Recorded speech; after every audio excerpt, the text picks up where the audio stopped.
Welcome to the Sky Commander Flight Brief. It's your mission-ready podcast for drone pilot training and aerial insights across Canada.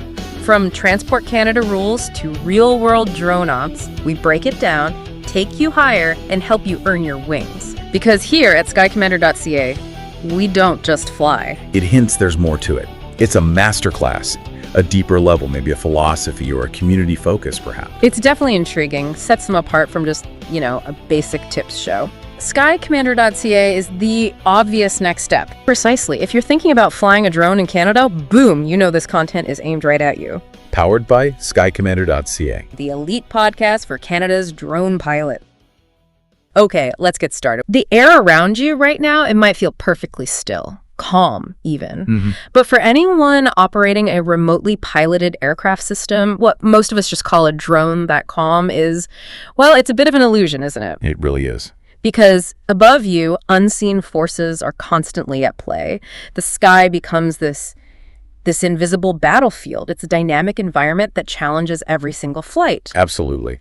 So our mission today is simple. We're taking your provided sources on wind and turbulence for RPAS, and we're going to extract the really critical insights. Yeah. Think of this deep dive as your shortcut to truly understanding the science, the risks, and maybe even the mastery required to navigate this incredibly complex aerial world. That's precisely it. Whether you're, a professional pilot prepping for a complex operation, or maybe you're just really curious about why drones sometimes seem to have a mind of their own on a breezy day. Right. This deep dive is designed to give you that nuanced understanding. It goes way beyond just basic definitions. We're going to show you how every little detail of the atmosphere, things you might not even think about, can fundamentally impact your drone flight. It really demands a pilot who's truly in tune with their surroundings.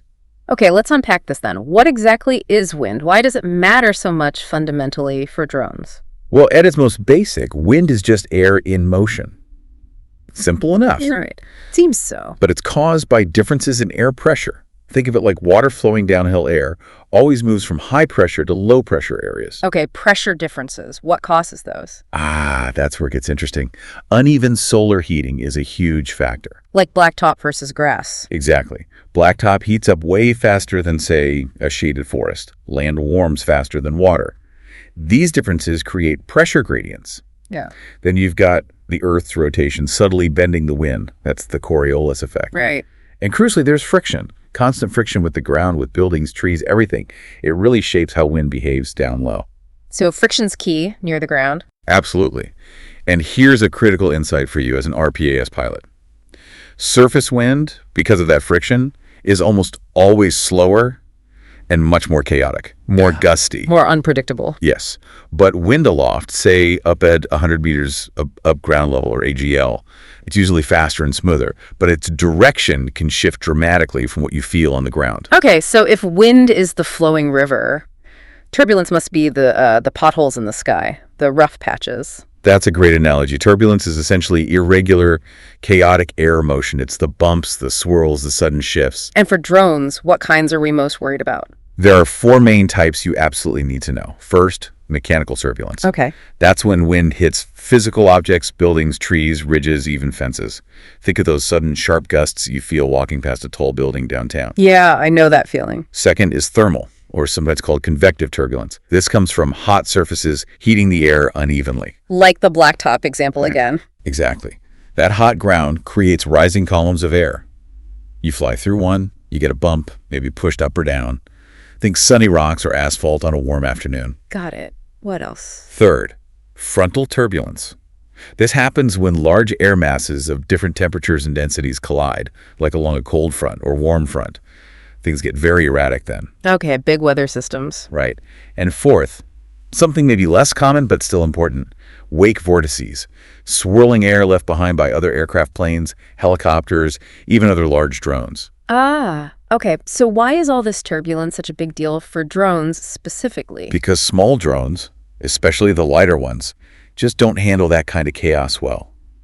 Even what feels like mild turbulence to us can cause significant issues. Like what? Unexpected yaw drift, the drone suddenly turning, altitude spikes or drops. It can even confuse the drone sensors, making precise movements, like for mapping or inspection, almost impossible. It's amazing how the environment itself actively creates these conditions. You mentioned heat and obstacles. How do they work together to stir things up? It really starts with the sun heating the Earth unevenly. Like we said, dark surfaces absorb more energy, right? So the air directly above them gets hot, becomes less dense, and starts to rise. This creates a little low-pressure zone right there. And cooler air rushes in. Exactly. Cooler, denser air flows in from the sides to replace the rising warm air. This continuous cycle, warm air rising, cool air replacing it, is what creates convection currents, or thermals. So when should you expect these thermals most? Typically late morning through mid-afternoon, especially when flying low and slow over surfaces like rocks, parking lots, dark rooftops, asphalt, especially on sunny days. And they feel like Invisible columns pushing your drone up, or sometimes downdrafts pulling it down nearby. Imagine invisible smoke columns rising from hotspots. Okay, that's thermals. What about the mechanical turbulence from buildings again? How does that work visually? Picture pouring water around a rock in a river. What happens behind the rock? It gets swirly, choppy. Precisely. Wind hitting a building, or a hill, or even a line of trees does the same thing. The air is forced up and around the obstacle. Okay. But then on the downwind side, the lee side, the flow becomes chaotic. You get backflow, eddies, swirling vortexes. It's a real mess back there. How far does that messy air extend? Surprisingly far. A common rule of thumb is that the turbulence can extend downwind about 10 to 20 times the height of the object. Wow, 10 to 20 times. Yeah. So even a small shed or, say, a construction trailer can cause significant instability within maybe 20 or 30 meters of it on a breezy day. That's crucial for pre-flight site assessment. I never really thought about a small shed having that kind of ripple effect. That's a really important visual. Okay, so we often think of wind as just one thing blowing one way, but you're saying it's layered. And then those layers can be, well, a hidden killer for drones. Sure. This brings us to wind shear, right? Exactly. Wind shear is a sudden, sometimes dramatic change in wind speed or direction over a short distance. Where does that happen? All sorts of places. Between shaded and sunlit areas like the edge of a forest next to an open field, or between that open field and the forest itself. Okay. And critically for drones, it happens vertically. The wind at 10 meters off the ground could be blowing lightly from the south, while at 60 meters, it's much stronger from the southwest. That vertical difference sounds important. It's key to understanding what we call the atmospheric boundary layer. This is roughly the lowest 100 meters or so of the atmosphere. Okay.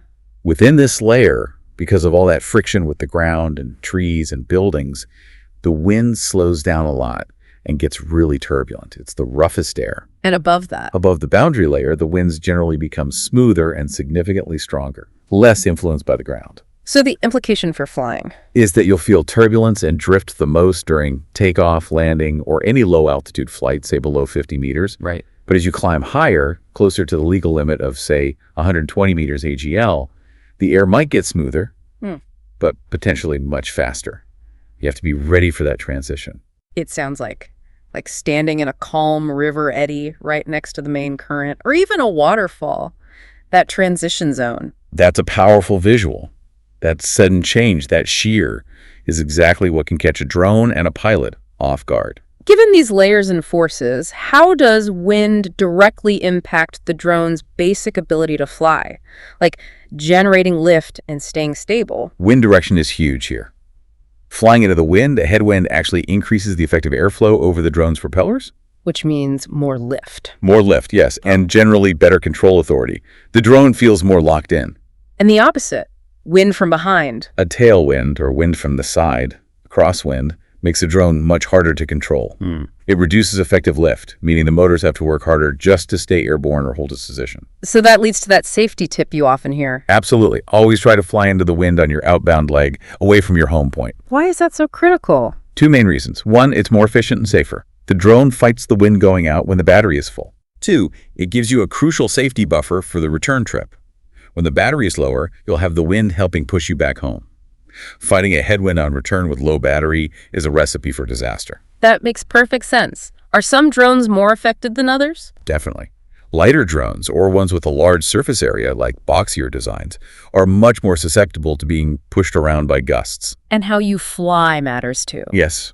Flying sideways, for example, presents a bigger profile to the wind, increasing buffeting and instability compared to flying straight into it. Orientation matters. So it's not just the drone fighting the wind, the pilot, the equipment. They feel the effects too. How does strong wind impact the person flying and the sensors on board? Oh, significantly. For the pilot, strong wind means constant micro corrections just to hold position. That's incredibly fatiguing mentally. It increases your cognitive load massively over a flight. I can imagine. Just holding steady would be tiring. It is. And then there's the noise. The wind roaring past your ears makes it much harder to communicate with your observer or spotter, or even hear subtle changes in the drone's motor sounds. Right, basic awareness suffers. What about the drone's sensors? They can get confused. Onboard anemometers or barometers might give erratic readings in gusty conditions. GPS can struggle to maintain a precise lock, showing drift. Yeah, and the compass? Compasses are particularly sensitive, especially near metallic structures or sources of electromagnetic fields, like power lines. Strong winds seems to exacerbate these interference issues. So you might trust your eyes, but the drone is telling you something different. Exactly. And this is key. Learn to trust your drone's data logs and warning indicators over just your gut feeling sometimes. Your perception of safe might differ wildly from the drone struggle. That's a really good point. Every windy flight is almost like a stress test. Precisely. It can reveal underlying problems you wouldn't see on a calm day, maybe a slight compass calibration error, or how quickly your battery voltage sags under high load fighting the wind. You need to build a kind of data-driven intuition. Data-driven intuition, I like that. Yeah. It really highlights that we're flying in a truly chaotic system, doesn't it? Where tiny things can have huge impacts. It makes me think of the butterfly effect, that idea from chaos theory. Exactly. That's not just a metaphor here. It's rooted in the physics. Wind and atmospheric dynamics in general are inherently unpredictable beyond a certain point. Why? Because the fundamental equations describing fluid motion air as a fluid are incredibly complex and nonlinear. Nonlinear meaning? Meaning small changes in starting conditions don't always lead to small changes in outcomes. A tiny disturbance, maybe a patch of ground heating up slightly faster, or wind deflecting off a small signpost can amplify, interact with other factors, and create significant, unexpected turbulence downstream. So that's why weather forecasts get fuzzy further out. Precisely. And it's why no two drone flights, even at the same location under what seem like identical conditions, are ever exactly the same. The air you fly in today is unique. Can we break down some of those chaos concepts, like sensitivity to initial conditions? Sure. That's the butterfly idea. A tiny difference right now, like a small cloud briefly blocking the sun over one specific patch of ground, could shift the development of thermal turbulence minutes later in a way you wouldn't expect. Okay. And nonlinear amplification. That means effects don't always scale proportionally. A little extra wind hitting the corner of a building doesn't just cause a bit more turbulence. It might reach a threshold that completely flips the airflow pattern behind it, creating a strong, dangerous vortex where there was only mild chop before. Wow, an emergent behavior. That's when complex, large-scale wind patterns arise spontaneously from the interactions of many smaller, simpler variables: heat, terrain, obstacles, moisture. The resulting pattern isn't easily predicted just by looking at the individual parts. So the big lesson here for pilots is, don't expect perfect predictions. Don't assume conditions will be exactly like the forecast or like your last flight there. Instead, build flexible response strategies. adaptability. Yes. Mastery isn't about somehow avoiding the chaos you can't. It's about understanding its nature and learning to adapt within it, reading the signs and being prepared to react. That's a powerful shift in mindset. Understanding this chaotic system also means appreciating some of the truly bizarre and fascinating ways wind shows up. Let's dive into some facts that might surprise people. Okay, this is fun. Did you know that butterflies actually cause measurable turbulence? Seriously, not just the metaphor. No, their little wing vortices are real, and studies of how they fly, how they manipulate that tiny bit of air, have even influenced designs for micro-drone wings. So yes, butterflies make tiny weather. That's incredible. What else? Well, going way back, think about how we even started understanding weather. In 1644, Torricelli invented the barometer. Right, measuring air pressure. But the implication was huge. It meant air had weight, pressure. Before that, many thought air was weightless. This idea challenged everything and laid the groundwork for weather forecasting, understanding how pressure differences drive wind. A fundamental shift. Definitely. And think about how winds have personalities almost. They have names. Like the Chinook. Exactly. The Chinook here in Alberta, dry, fast, warm, melts snow in hours. Or the Mistral in southern France, cold and violent. The Sirocco, bringing Saharan dust to Europe. Santa Ana fires in California. Right. the Zonda in Argentina. These named winds aren't just trivia. They represent distinct, recurring patterns tied to specific geography and conditions. They often come with specific warnings, like the Chinook Arch cloud formation signaling turbulence near the Rockies. Knowing the local wind personality could be vital. It could. Here's a wild one from history. Pilots used to fly into severe storms, even hurricanes, on purpose, to gather data. Before good radar, scientists like Captain Joseph Duckworth in 1943 flew into a hurricane with basically just an altimeter and a compass to take measurements. Insanely brave, or perhaps crazy. Definitely don't try that with your drone. Please don't. And speaking of aviation history, the jet stream, those high-altitude rivers of wind. Yeah. Discovered by a Japanese scientist, Wasaburo Uishi, in the 1920s using weather balloons. His findings were largely ignored until World War II. Why then? Because American B-29 bombers flying high over Japan kept getting blown wildly off course. They couldn't navigate properly until they accounted for these incredibly strong, unexpected, high-altitude winds Uishi had mapped years earlier. Shows the power of wind even way up there. Wow. Any other weird wind facts? How about this? UFO reports often spike during windy conditions, especially near mountains. Really? Yeah. Many classic flying saucer sightings are likely misidentified lenticular clouds. These are smooth, lens-shaped clouds that form in the waves of air flowing over mountain ridges during strong winds. They can look uncannily like disks and seem to hover. So wind can cause interplanetary panic. Apparently. What about extreme wind? The world record surface gust was recorded during Tropical Cyclone Olivia off Australia in 1996. An unmanned weather station clocked 408 kilometers per hour. 408. That's unbelievable. Hard to even imagine. Strong enough to blow structures apart, or reportedly people. Puts drone wind limits in perspective, doesn't it? Definitely. Wind can even reverse the flow of rivers during massive storms, like Hurricane Katrina. The wind and storm surge literally pushed seawater upstream. If wind can reverse a river... Imagine what subtle or not so subtle things it's doing to your lightweight drone. Okay, one more weird one. Here's something pilots sometimes report but might not understand. Drones can sometimes descend faster than gravity and turbulence. Faster than free fall? If they get caught in a powerful downdraft, the descending air column can push them down faster than their own maximum controlled descent rate, even if the pilot is trying to climb at full throttle. That explains those sudden, inexplicable losses some people experience? It's a likely factor in some cases, yes. Yeah. And a visible force pulling them down violently. Okay, last one. Mind-blowing fact. Wind literally moves continents. Well, parts of them. The Sahara Desert loses about 100 million tons of sand and dust each year. Wow. Where does it go? A huge amount gets blown clear across the Atlantic Ocean by the prevailing winds and lands in the Amazon rainforest. No way. Yes. And that Saharan dust is rich in phosphorus and other minerals, acting as a vital fertilizer for the Amazon soil, which is naturally quite nutrient poor. So the wind that shakes my drone is also fertilizing the Amazon. The very same global atmospheric system. When you grasp wind's power on that scale, shaping ecosystems across continents, you start to really respect what it can do locally to your drone. That perspective is humbling. Okay, now that we appreciate the science and the sheer wildness of wind, let's get really practical. You're out there, drone in hand. What are the most common, likely wind and turbulence scenarios you'll face, and how do you anticipate and respond?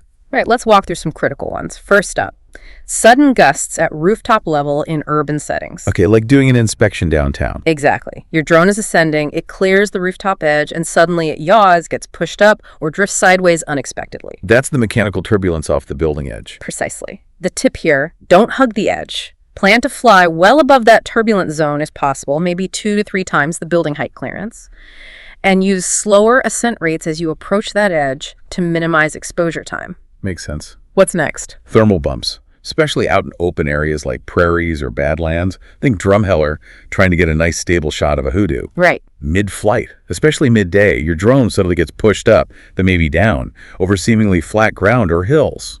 That's hot ground, creating rising air columns, thermals. How do you deal with that? Avoid flying really low and slow over sun-baked ground during the hottest part of the day if you need ultimate stability. Fly a bit higher or faster, or accept that you'll need to make more corrections. Okay. Another common one. The wind tunnel effect between buildings. You see this a lot in industrial parks with warehouses close together or downtown between skyscrapers. Wind gets squeezed and speeds up. Exactly. It funnels through the gap, Your drone can get sucked sideways or really struggle to hold position, even fighting to move forward into the funnel. So the response? Map those funneling zones during your site survey. Identify where the wind is likely to accelerate. Plan your launch and flight path to avoid getting trapped in the strongest part of the flow if possible. Maybe launch from a more open area nearby. Good tip. What about near cliffs or slopes? Unexpected downdrafts. You're flying near a quarry edge, maybe inspecting a cliff face in the Badlands. Suddenly your drone loses altitude rapidly, even if you're trying to hold it. Why does that happen? Could be cooler air sinking down the slope, or wind curling over the top edge and pushing downwards on the lee side. Dangerous. Very. The advice is to avoid direct vertical descents right near cliff edges. Maintain a healthy lateral distance from the terrain, especially on the downwind side. Come in at an angle if you need to get close. Okay, here's one that catches people out. Feels calm on the ground. Ah, yes. Surface calm, gusty aloft. Classic scenario. Feels fine at launch, maybe just a light breeze. You send the drone up to 80 meters. And it starts struggling? Exactly. It's tilting hard, drifting, maybe issuing wind warnings. That's classic wind shear with height. Friction slows it down low, but it picks up fast as you climb out of that boundary layer. How do you prepare for that? Always assume the wind will be stronger higher up. Test the layers if you can watch flags on taller poles, smoke from stacks, or even just hover your drone at different altitudes for a moment during ascent to feel it out. Always plan your battery, assuming higher wind at your mission altitude. Crucial. What about near water? Airflow disruption near waterways. Rivers, lake shores, waterfalls like Niagara, you can get weird effects. Like what? GPS drift can be more common due to moisture affecting signals. Mist can obscure visual sensors, and you can get localized updrafts or downdrafts where the air interacts with the water surface and shoreline terrain. So near water. Maintain extra lateral distance, especially from heavy mist. Don't rely solely on visual sensors if they might get obscured. Be ready for potentially unpredictable vertical air movements. Okay. And near power lines or substations. Sensor drift from wind plus EMF. We touched on this. Your drone might show compass errors, yaw erratically, or drift off its GPS track. Why? It seems to be a combination effect. Strong wind itself can sometimes induce static, and the electromagnetic fields, EMF, from the power infrastructure directly interfere with the drone's sensitive magnetometer compass, and sometimes GPS. What's the mitigation? Calibrate your compass well away from any potential EMF sources before the flight. And during the flight, try to avoid prolonged hovering directly over or very close to power lines, especially if it's gusty. Cross them perpendicular and quickly if needed. Last specific scenario for now. Microclimate inversions near shade lines. This is subtle, flying from a bright sunlit area into the deep shade of a forest edge or a tall building. What happens? You can get slight instability or shear right at that transition line because the air temperature and density change abruptly between the sunlit and shaded zones. It's usually mild, but something to be aware of if you need very precise positioning across that boundary. Those are really specific and useful. I imagine there are even more niche situations out there too, things that combine factors. Oh, absolutely. The real world is full of unique combinations. For instance, wind rebound near large tanks or silos. You see these at farms or industrial sites. Round structures. Right. Wind flows around them, but then can actually bounce back or create swirling vortices right near the base or sides, exactly where you might need to get close for an inspection. It's not just downwind turbulence, it's localized rebound. Okay, interesting. What else? Thermal plume interference. Flying near industrial vents, chimneys, or even large HVAC units on rooftops. These release columns of hot, often turbulent air. Fly through that and... Your drone can suddenly lose altitude, shake violently, or get pushed off course. It's a very concentrated, intense thermal effect, different from general ground heating. Need to map those plumes. Got it. Any others that are counterintuitive? Maybe the trailer or truck wind shadow launch trap. This gets people. How so? You park your truck or van to block the wind, right? And you launch the drone in the calm lee side. Feels perfectly fine. But as soon as the drone climbs just a few meters and clears the top of your vehicle, bam! It hits the full force of the wind it was sheltered from and gets blown sideways instantly. Because you weren't feeling the real wind. Exactly. You launched in an artificial calm. Always assess the wind outside your immediate shelter before launch. Good one. One more complex one. How about valley wind shifts?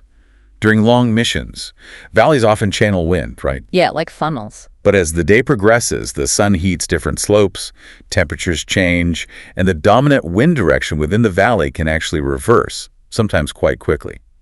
If you're on a long flight, the wind you started with might be a strong tailwind on your return. Forcing a completely different flight plan or battery calculation mid-mission. Precisely.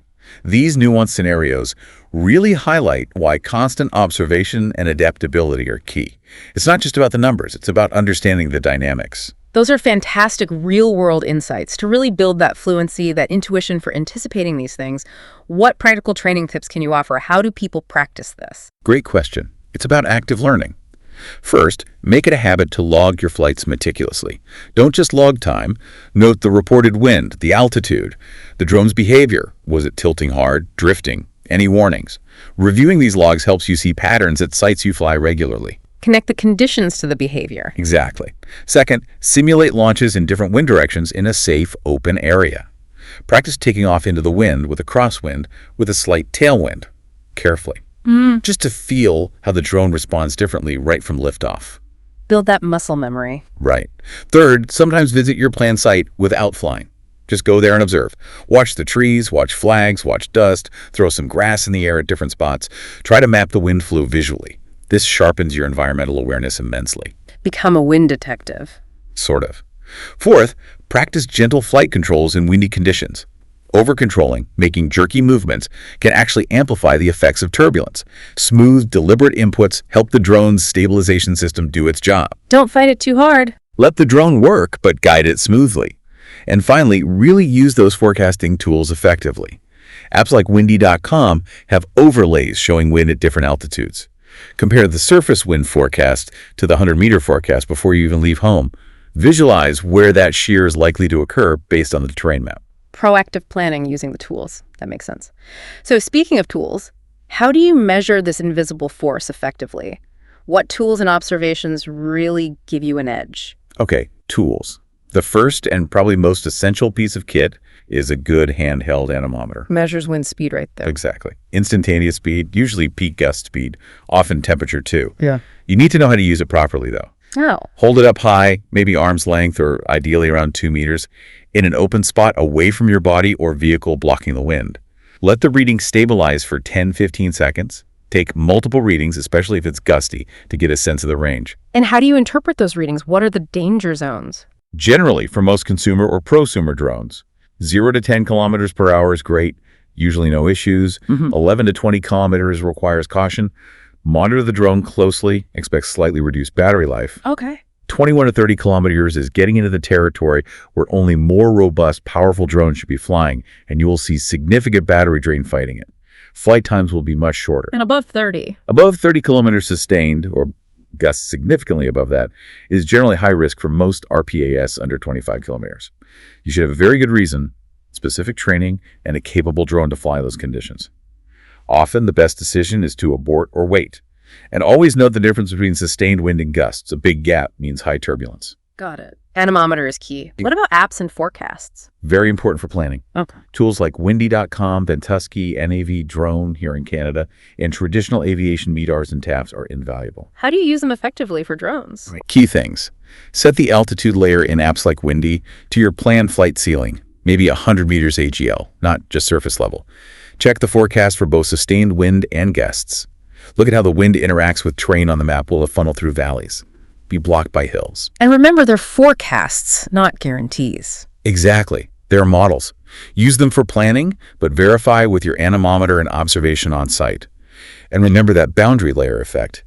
If the surface forecast is 10 kilometers, realistically expect maybe 15-20 kilometers more up at 100 or 120 meters.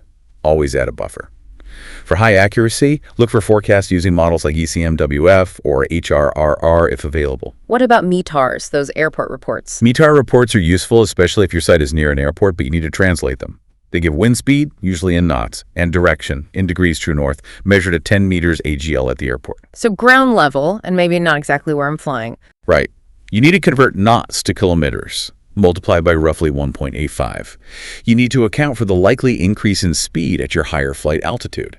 And again, pay close attention to the gust factor, GG 15G 25KT means sustained 15 knots, gusts to 25 knots. That 10-knot gap indicates significant turbulence. So useful, but with caveats. What about the drone itself, its telemetry? Absolutely crucial. Your onboard drone telemetry is telling you a story in real time. What should you be watching? Monitor the drone's attitude. How much is it tilting to hold position? Watch the motor RPMs. Are they working really hard? Compare your ground speed from GPS to your indicated airspeed, if your drone shows it. A big difference tells you about headwind or tailwind. Warnings too? Definitely. Pay attention to any high wind or attitude error warnings on your controller screen. Yeah. Watch for unexpected GPS drift and keep a close eye on your battery consumption rate. Faster drain means fighting wind. Usually, yes. Especially if it drains much faster on one leg of the flight than the other. It's a clear sign the drone is working hard against the wind. And importantly, log this flight data. Many drones record detailed logs you can analyze later to see exactly how the drone performed in relation to the wind conditions. Okay, tools are great. What about just looking around? Natural indicators. Never underestimate natural indicators in good old field observation. Smoke drifting horizontally or flags flapping hard means significant wind. Leaves rustling gently is light wind. Branches swaying noticeably is moderate to strong. Dust blowing or waves on water indicate wind strength and turbulence. Any other clues? Yeah, sometimes the absence of things is a clue. If you notice insects aren't flying, it might mean strong wind or an approaching storm front. Birds struggling to fly is another obvious sign. Pro tips for on-site assessment. Use simple things. Toss some dry grass or leaves into the air at different spots to see local flow.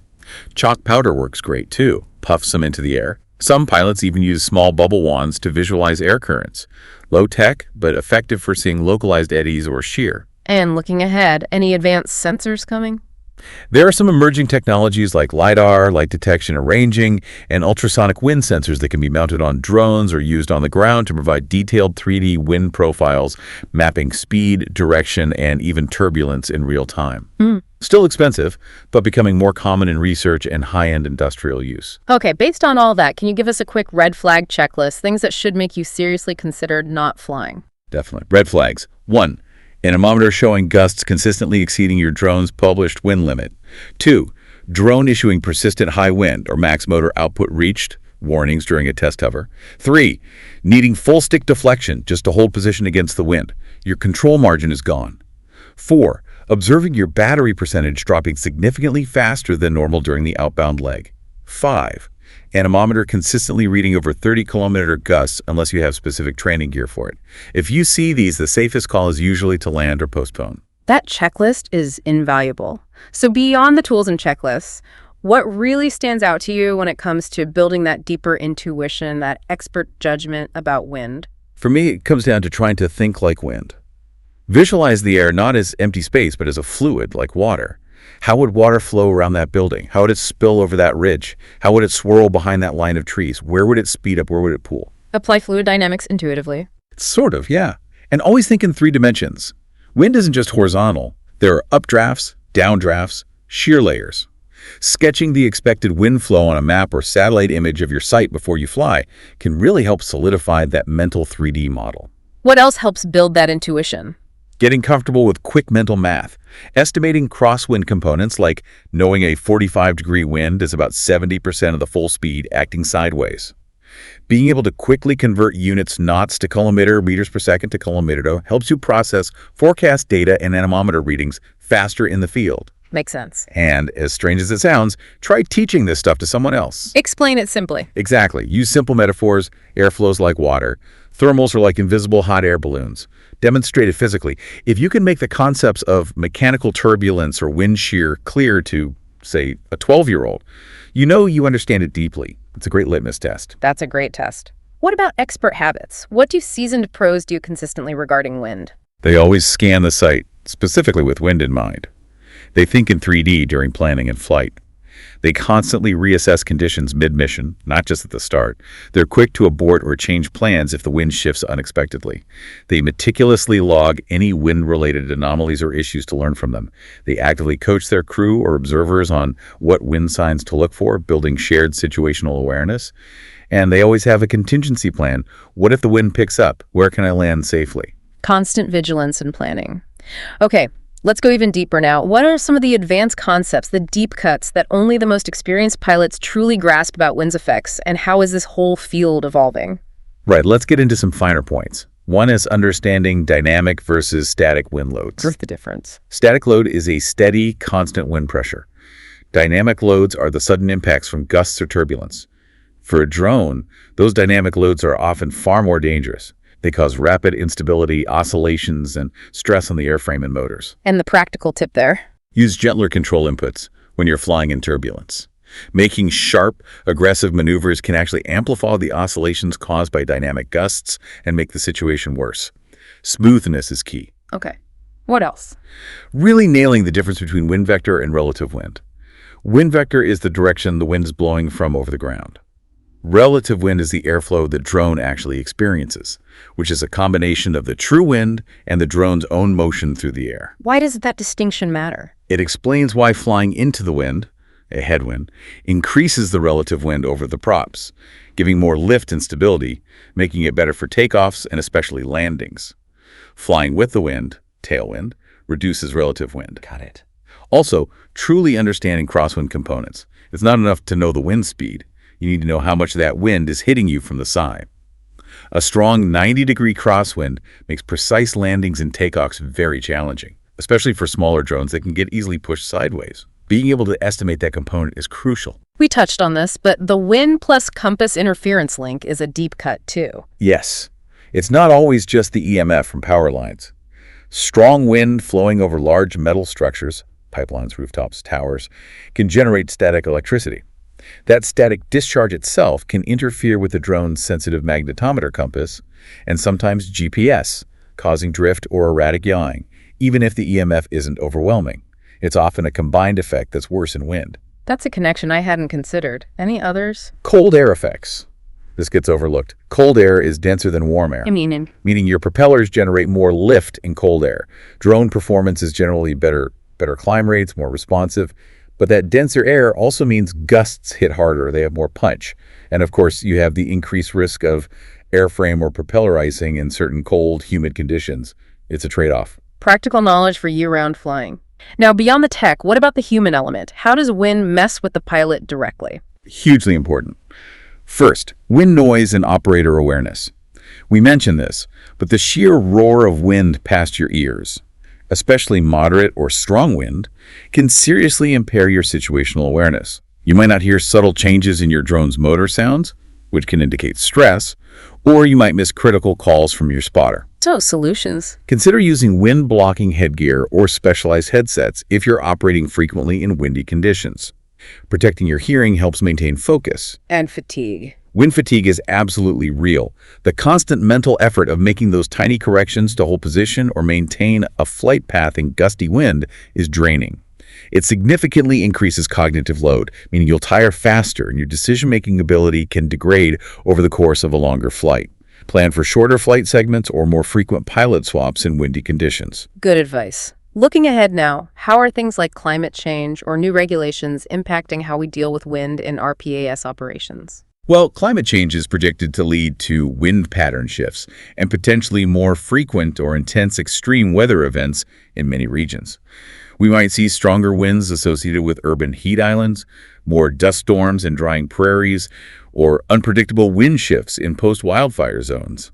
Future drone training might even need to incorporate things like AI-driven turbulence forecasting for specific microclimates. So the environment itself is becoming more challenging. Potentially, yes. No. On the tech side, RPAS systems are starting to track wind automatically.